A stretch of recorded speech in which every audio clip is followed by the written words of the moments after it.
and uncertain when they will get their next paycheck. You got families wondering if they'll go without food assistance next month because many people rely upon that. New federal loans and disaster aid have come to a complete halt, and the stewards of our nuclear defense stockpile are being sent home on furlough. Think of the implications of all this. All of it hurts the economy, it hurts our national security, and it hurts the American people, and the Democrats seem not to care. I was watching Republican Senate Majority Whip Barrasso this morning on an interview, and he said it, I think, very succinctly. He said the Democrats are practicing the politics of pain. I'm not sure I could say that any better. That's exactly what it is. And you think of what's happening right now. Think of what they have demanded in exchange as a ransom, the hostage they've taken to reopen the government. They're demanding taxpayer-funded health benefits be restored to illegal aliens. They're demanding that we spend billions of dollars overseas for ridiculous programs that the American people do not support. They want to claw back the $50 billion that we just got signed into law on July 4th to support our rural hospitals and all sorts of other crazy things. They're demanding taxpayer-funded health benefits for illegal aliens instead of agreeing to pay our men and women in uniform and provide vital health services and all the things that our most vulnerable Americans depend upon. It is unforgivable. And this is an indisputable fact. Everybody can see this, and everybody in this room knows what I'm about to say is true. Chuck Schumer and Hakeem Jeffries are terrified of their far left base in New York and around the country. So they have given in to their demands to shut down the government so that they themselves can get the left's approval and somehow salvage their political careers. That is the whole story in one sentence, okay? That's why Schumer said shamelessly that every day of the shutdown gets better for us. Who's the us? He's talking about he and Hakeem and the Democrats who are afraid of the far left base. So today I want to put a finer point on some of the very real consequences we're seeing and what they mean for Americans around the country. And I'll zoom in on some of these key Democrat states where the senators continue to dig their heels in and vote against opening the government. Yesterday from NBC News, here's the headline: air traffic control staffing issues cause flight delays across the country. The Secretary of Transportation said 53% of flight delays are now due to staffing issues, and usually that number is 5%. From Colorado, food banks face growing crises as shutdown impacts become a reality. That's the headline from Sky High News. What are Colorado's two Democrat senators doing? You've got Hickenlooper and Bennett. They have both now voted 11 times to keep the government closed. Virginia, here's the headline yesterday, KSL. Virginia employees fear shutdown's impact on veterans' medical care. And meanwhile, their two Democrat senators, Tim Kaine and Mark Warner, have voted repeatedly to put their thumb in the eye of those veterans, and they won't end this pain. From Hawaii, Hawaii News Now says, headline, government shutdown impacts telehealth for seniors in Hawaii. Seniors in Hawaii rely upon telehealth. Guess who's shutting it down? Their two Democrat senators, Brian Schatz and Mazie Hirono, voted again and again to keep the government closed and disrupt the health services for seniors in their own state. They've got a lot to answer to. From California, here's a headline, ABC 7 News. Alameda food banks step in to help TSA workers, families impacted by government shutdown. That is disgusting. And both of California's senators, Padilla and Schiff, have voted 11 times to block the pay of those TSA agents and their families, the paychecks they rely upon. From Illinois, WIFR, yesterday, federal courts in northern Illinois reduce operations due to government shutdown. The courts are reducing operations, and you've got Illinois Democrats, Senators Duckworth and Durbin have voted to keep the government closed. We can do this all day long. That's a sample. Democrats used to care about the harm that shutdowns caused hardworking Americans, but now we can all see very clearly that was always based on politics and not principle, because they have thrown the principle out the window. And yesterday, there was an article from The Hill that laid bare that very fact. A Democrat senator was speaking anonymously and admitted, quote, people are going to get hammered if they vote for the House passed bill to reopen the government. The clean, nonpartisan CR, they're going to get hammered. Another insider said in that same story, quote, we would have enough votes to reopen the government if people were not terrified of getting the guillotine, okay? They mean it metaphorically, but in a political sense, that's exactly what they're concerned about. And think about the fact that we're just laying out here. These are simple facts. We come out here every morning and remind the American people of what's going on. Do not let them distract you from the facts. The American people would have an open government if Democrats were not terrified of their radical base. That is the headline. Every single one of you should write that. That's the ugly truth. The Democrats are not governing in good faith. They're covering their own tail. They're out here decrying the so-called forthcoming health care crisis, they say. It's the one that they themselves created. The Democrats created Obamacare. They're the ones that created a subsidy with an expiration date. They're the ones that did all of this. Republicans are trying to fix it. And they're trying to blame Republicans for the crisis they themselves created. They cry foul when we won't bail them out of their own shutdown. I don't have anything to offer, as I've explained. I don't have any partisan priority I can pull off of the CR to make it more palatable for them. There's nothing to negotiate. They just have to do what they've always done in the past, that they did 13 times during the Biden administration, and they did as recently as March of this year, to open the government so that people can get their services and their paychecks. And they go before cameras incredibly, and they just lie to the American people over and over. It's a stunning thing to watch. It's time to stop the political games. The Democrats have got to stop this so that we can get back to the work here. For the sake of the American people, I hope they do. I hope Democrats finally come to their senses soon and the pain will end so we can reopen the government and get back to the hard work here. Let me say this. Now, while congressional Democrats continue their dangerous political games, the bipartisan House Committee on Oversight is conducting its investigation into the heinous crimes of Jeffrey Epstein. And it has continued. It has not stopped during the government shutdown.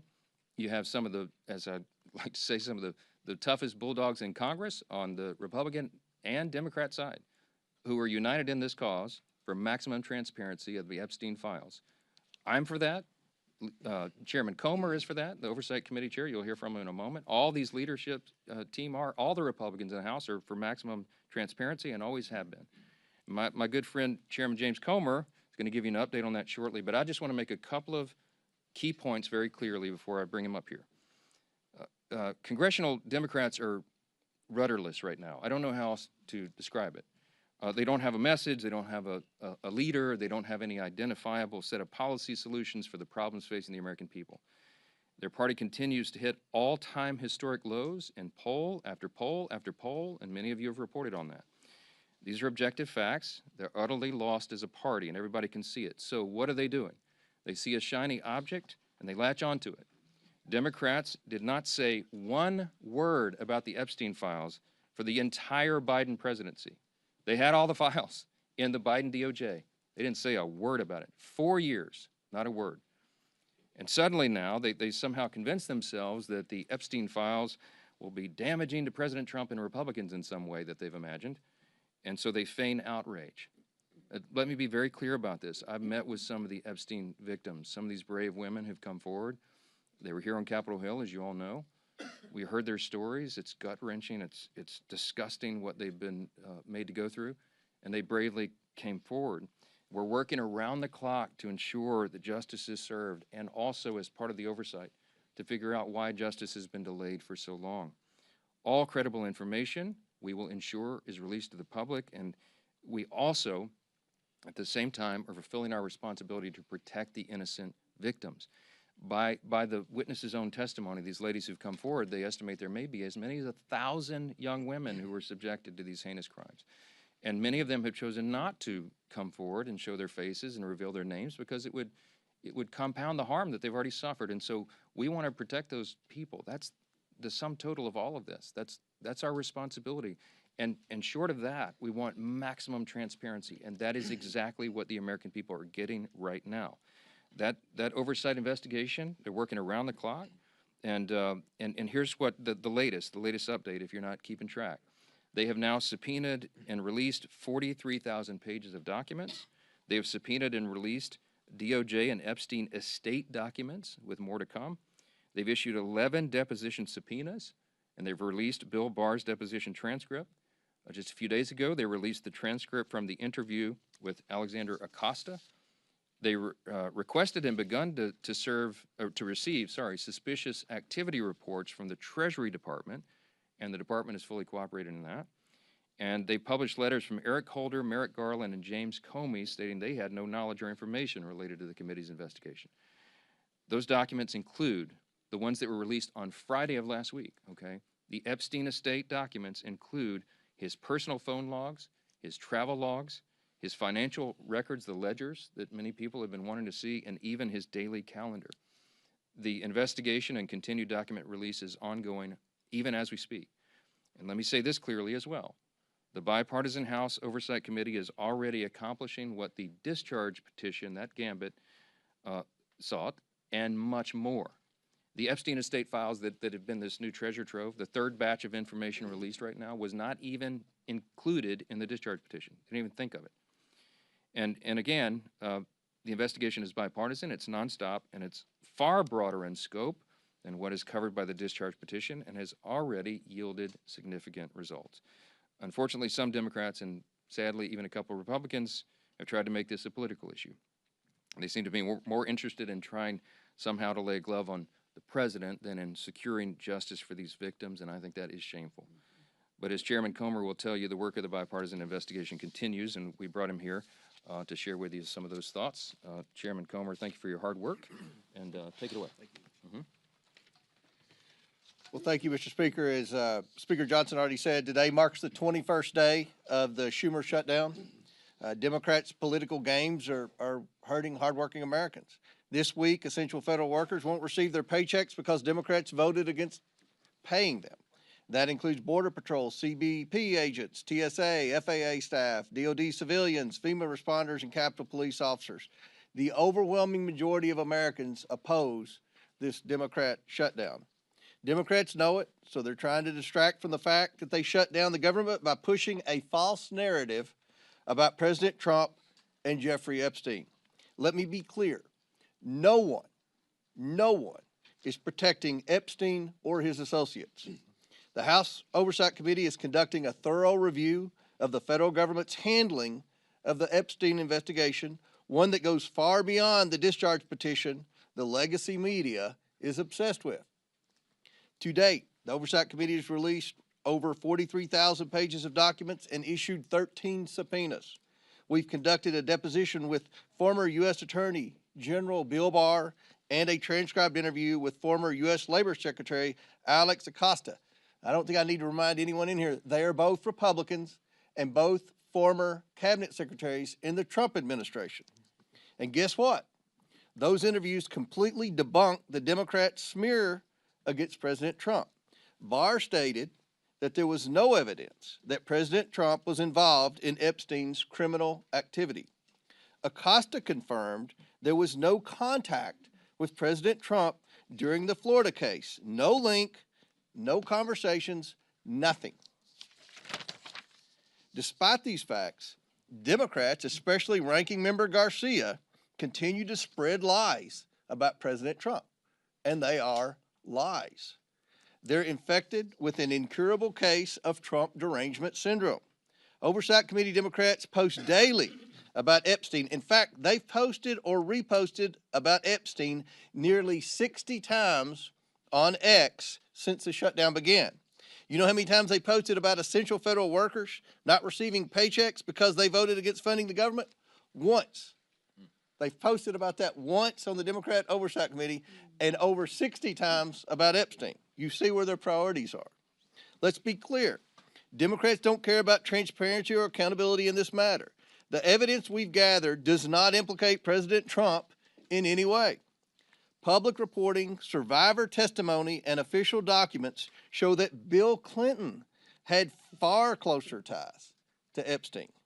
We're working to bring former President Clinton in for a deposition, but the Democrats aren't helping one bit. You would think, since we've already brought two former Trump cabinet secretaries in, they would be willing to bring in a Democrat who's had publicly a far closer relationship with especially Maxwell and Epstein. So why is that? That's a question every reporter should be asking Ranking Member Garcia and every Democrat on the committee. Why aren't you helping to bring Bill Clinton in for an interview and deposition just like we brought in Barr and Acosta? The Oversight Committee remains committed to accountability and transparency for the American people and for Epstein's victims. Our investigation has not stopped during this shutdown. We've released more documents just this past Friday. Democrats need to stop playing games and vote to reopen the government. With that, I yield back to the speaker. Thank you, Chairman Comer, and truly appreciate the hard work you continue to do to get the facts out. And that's what this has always been about. We want to continue to get those facts out, and your committee has been working tirelessly to do just that. As we enter the third week of Chuck Schumer's shutdown, I think nobody can sum up just what is really going on better than the article yesterday in The Hill. You know, we've been saying up here for weeks that the real motivation behind the Democrat shutdown of the government is that they're afraid of the most radical far-left elements of the Democrat Party base. And yesterday, The Hill, in a pretty riveting article, laid bare the underbelly of the Democrat Party's motivation. It truly is fear of their own party's base that has driven the Democrats, especially in the Senate, to shut down the government. It's a calculated decision. And the continued votes, including yesterday, to keep the government shut down has been a direct result of the fear Democrats continue to have of their own party's base. Some of the most radical elements that you saw at the Hate America rally. We showed it up here on this dais yesterday with some of the most vile things that you saw. Many people that were holding signs calling for the death of the President of the United States. That's who Democrats in the Senate are most afraid of. And they're willing to inflict pain on millions of American families. And I think it's very important to understand what they're saying. There was one Senate Democrat aide who said people are going to get hammered by their liberal base if they vote to open up the government. So they're not concerned about the millions of families who are suffering because they're keeping the government shut down. They're just worried about getting hammered from their own base. And the speaker laid out some of this too. There was another senator who said, quote, they'd vote to open up the government yesterday if left to their own devices, but don't want to risk an angry backlash from their base. They'd be more than willing to do it. They know it's the right thing to do to open up the government, but they're scared to death of the backlash from the radicals in the Democrat Party. Another person said enough Democrats would vote to reopen the government, quote, if people were not terrified of getting the guillotine. You know what that means. When they're more scared of their own party's base, you talk about profiles in courage. That's what we're experiencing. And maybe the worst was this, because the speaker's gone over and over with some of the different states and the pain it's causing, not just here in Washington, but all around the country. In every state, there is real pain being inflicted. People that aren't sure if they're going to get another paycheck if they're working for the federal government. And there's a state, Georgia, that has a number of military bases, a lot of other federal workers. NIH is headquartered in the state of Georgia. And what is one of their senators, Senator Ossoff, thinking about all this? Another Democrat said, Senator Ossoff's calculation is, quote, do I vote to open the government up and get crushed and can't raise a single dollar of low dollar money? Or do I vote to shut the government down and get $3 million from online fundraising? That's disgusting. Senator Ossoff is more concerned about getting low dollar donations from maybe some donor in California who's going to click on an email and give him $100 for his reelection. And so he's causing suffering on tens of thousands of people in his home state of Georgia. Senator Ossoff ought to send that tainted, dirty money back. If he's raised $3 million off of the shutdown, off of the suffering he's caused, just so that he can get some more money from radicals around the country, go look at his finance report during the shutdown. The low-dollar donations that he's more concerned about getting than opening up the government, which is the right thing to do, because they're scared to death of their base, because they want to keep getting low-dollar donations from the most radical members of the Democrat Party. That's what this is about. And we've been saying it, but now that Hill article truly exposed it. with anonymous senators finally speaking freely, with other Democrat aides admitting what's really going on their side. And when they asked the speaker, gee whiz, is there something else you can offer? What is there to offer to a party who's so morally corrupt and bankrupt that they're willing to sell out the American people because they're either scared of their base or they want to just keep getting low-dollar donations from donors around the country who are rooting for chaos for America, who want to undermine this country? That's what's going on here. And the American people are figuring it out. People in Georgia are figuring it out.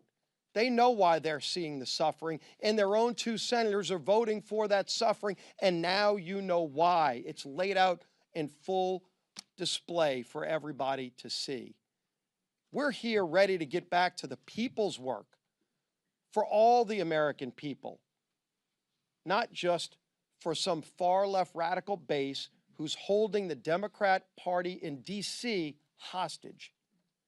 Finally show some courage, some moral clarity. All we need is 5 senators to stand up and do the right thing, and it's long past time they do it. Now our whip. Tom Emmer.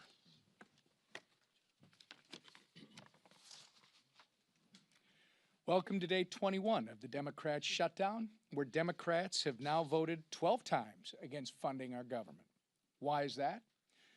I'm going to read the same quotes from those anonymous Democrats. People are going to get hammered if they vote for the House-passed bill. A second person familiar with the political dynamics said centrist senators are fearful of breaking with leaders while party activists are planning the anti-Trump rallies. Another one, we would have enough votes to reopen the government if people were not terrified, as Steve and both Mike have pointed out, of getting the guillotine. Another Democrat strategist said the main driver is fundraising, which Steve just went over. Do I vote to open the government up and get crushed and can't raise a single dollar of low-dollar money? I mean, it's amazing, Steve. This is what it's all about. And this is what everybody in this room should be reporting every single day. They should be held accountable for this type of behavior, because it is having serious consequences all across the country. Real Americans are getting hurt while these political elites in the defunct Democrat Party are playing political games. Border Patrol agents are being forced to go without mission-critical funding. Low-income families, nutrition assistance benefits like SNAP and WIC are being jeopardized, all so these Democrats can appease their radical pro-terrorist wing. That is what they are. You saw it. And anybody who wants to push back, then they should disavow any connection to people who are calling for the death of any elected official, let alone the President of the United States, which they seem to be fine with, or this Attorney General candidate in Virginia. They won't even do that. This is a party without a message, without a leader, and without a future at this point. They are well on their way to being left on the ash heap of history. It's despicable, and it's downright wrong. We've got news for Chuck Schumer and the soon-to-be former leader of the Democrats in the House. Your Hate America rally is over. It's past time for you to stop thinking about yourselves and start thinking about the people that you were hired to serve. The American people are not and should not be pawns in your shutdown games, and they should not be forced to suffer just so you can play politics here in Washington, D.C. Put an end to this madness, pass our clean CR, and let's reopen this government immediately. Our conference chair. Thank you.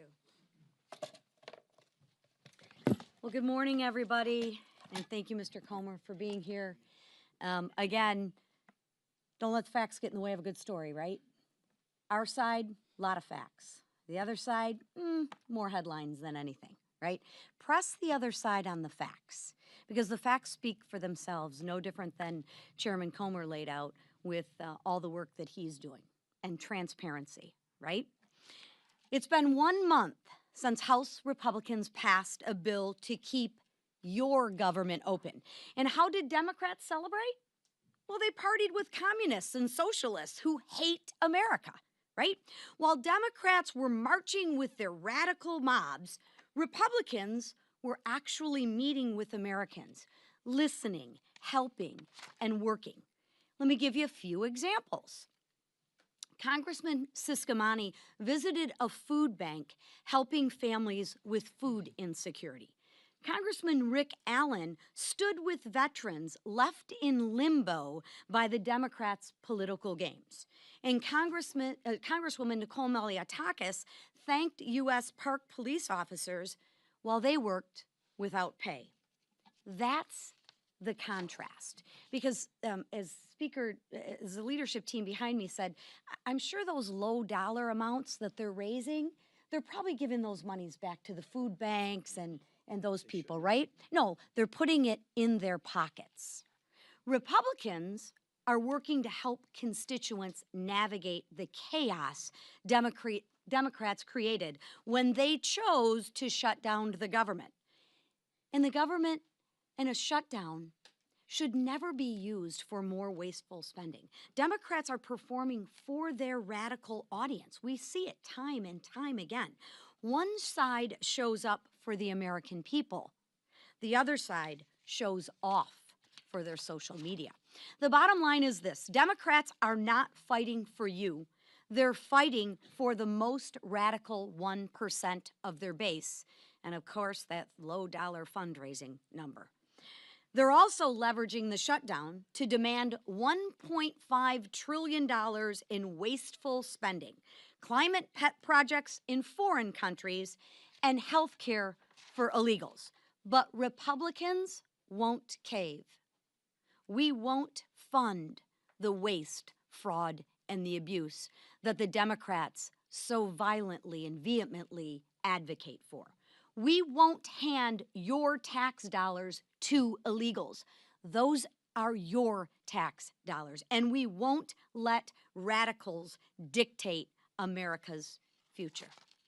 So it's time for the Democrats to wrap up the photo shoots and end the who's more radical contest and vote to reopen the government. Let's get the government reopened for our troops. Let's get the government reopened for our families. And let's get the government reopened for the American people. Thank you. Questions? Far right, yes, sir. Yeah, the CR is only one way to fund the government, and some of your members are kind of uncomfortable with being out on recess for a month. So why not bring everybody back, work through the appropriations that you haven't passed yet, and sort of do an end run around Hakeem Jeffries? Yeah, so couple things. First of all, 99.5% of the House Republicans understand exactly what we're doing. They agree with it. We talk regularly. We'll have another conference call later today. They have been out doing very essential, very important work in their districts, and their constituents appreciate that. I mean, they've been everywhere because, as Chairwoman McLean said, they've got to help cover the bases for the crisis that's been created by the Democrats. Now, the calculus and the strategy on when I bring everybody back, people have said, are you going to change your strategy? And I've said to you all very plainly in good faith, we don't have a political strategy here. I don't have a strategy. We're just trying to do the right thing. We did what has been customary here and passed a simple CR. Again, this is really important, and it should be a headline in your journals as well. This is the first time in history that any party has shut down the government over a clean CR. It's a clean CR. That's the whole thing. There's nothing much more we can do. With regard to appropriations, the House Appropriations Committee has done its work. They got all 12 of the bills through committee, bipartisan fashion, by the way. Got them through committee. Now we got 3 off the floor. Senate got 3 off the floor. They don't match exactly, so they're going to conference committee. The appropriators are working during this period when we're not here on the floor. They're working and coordinating amongst themselves across the aisle and across chambers to get the next batch of appropes ready and teed up for House passage. As soon as we get back to regular legislative session, we look forward to doing that, and the clock is ticking. Remember this as well. The CR was set to November 21st. Was that a random date? No, that date was chosen by Republicans and Democrat appropriators, decided upon to allow for 7 additional weeks so they could finish the job that you just asked about. Right now, the great irony is the Democrats who say they want everything to be done, they are the ones that are eating up the clock. They're preventing that very thing from happening. So many of you have asked me in the hallway, is November 21st going to allow enough time? That's becoming a very dicey prospect right now because we need every single day. Now, the appropriators are working right now. As we speak, they're working on it. I myself have spoken to appropriators in the Senate on the Democrat side. I mean, we're trying to prepare this work and to get it done as soon as possible, but it is true that the pressure gets turned up every day of the calendar that's eaten up by the Democrats' political nonsense. Back row, yes, sir, on the best. CBS News is out with reporting this morning that a targeting January 6th rioter was charged and arrested this week with threatening to kill Hakeem Jeffries.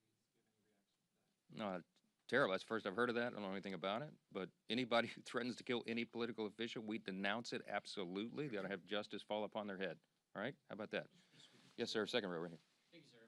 The Senate has sort of had this will they, won't they relationship with a Russia sanctions bill that has overwhelming bipartisan support. Would you like to see the Senate have a more accelerated timeline? And if they pass it during the shutdown, would you bring the House back to vote on it? Well, I don't anticipate it'll be passed during the shutdown, but there is a big appetite among Republicans, House and Senate, I can tell you, for tough sanctions on Russia. The president, as you know, you can take him at his own word, he's lost his patience with Putin. He's not a good faith operator. Obviously, he's the aggressor in an unjust war, and it needs to end. The president's using every leverage point he has to bring that a resolution, bring an end to that war that's killed so many people and cost so much money, and it's just been a terrible thing. Everybody on the world stage, I talked to my colleagues, my counterparts, the speakers of the various parliaments of the other free countries, the G7 and others, and everybody's unified on this. Everybody wants this to end. President Trump's the only strong enough figure on the world stage who has a chance of doing that. And you know, he's bent over backwards to make it happen. Now, what we need right now is we need good faith on the part of Russia and Ukraine, that they would come to the table to work on a diplomatic solution to bring this to an end. The president's trying to force that in every way he can. The Republicans in Congress are ready to provide support for that, and any leverage that we can, including sanctions, we're open to, and we'll see how that develops. Last question. For sure. Mr. Speaker, getting back to the threat to Hakeem Jeffries, this is one of a number of individuals who were pardoned as a result of January 6th who have been rearrested on various charges. Did President Trump make a mistake by just offering up a blanket pardon for every single person that was convicted as a result of I don't know any of the details of this at all. I don't know who's been alleged to have been involved in this. I will say that anybody who threatens political violence against elected officials or anyone else should be have the full weight and measure of the Department of Justice on their head. I trust that will happen. I hope it will. We are intellectually consistent about that, obviously. I will tell you this. The violence on the left is far more prevalent than the violence on the right. Don't make me go through the list. You all know it. All of these the assassination culture that's been advanced now, this is the left in almost every case that is advancing this and not the right. So let's not make it a partisan issue. You don't want me to go there. We're just going to say anybody, any deranged individual, this has to stop. And the rhetoric that you saw on display on Saturday, we highlighted yesterday, it plays into this, okay? There are people that get triggered. There are deranged people in society when they hear elected officials participating in a rally that was paid for by Soros and sponsored by communists, with signs and placards and mantras that were repeated that we should bring death to, fascist politicians. What they mean is they call every Republican a fascist now. They're calling for the death of elected officials. Please, enough of that. We got to stop it. Stop the rhetoric, stop all the nonsense, and stop the violence. Thank you. Look, I'm not going to address it because I'm not sure of the details of this, and I think we've said enough. You know where we stand, and every one of you should stand there the same way. We denounce violence from anybody, anytime. Those people should be arrested and tried. Thanks. Should the president have bipartisan negotiations to end the shutdown? Why is it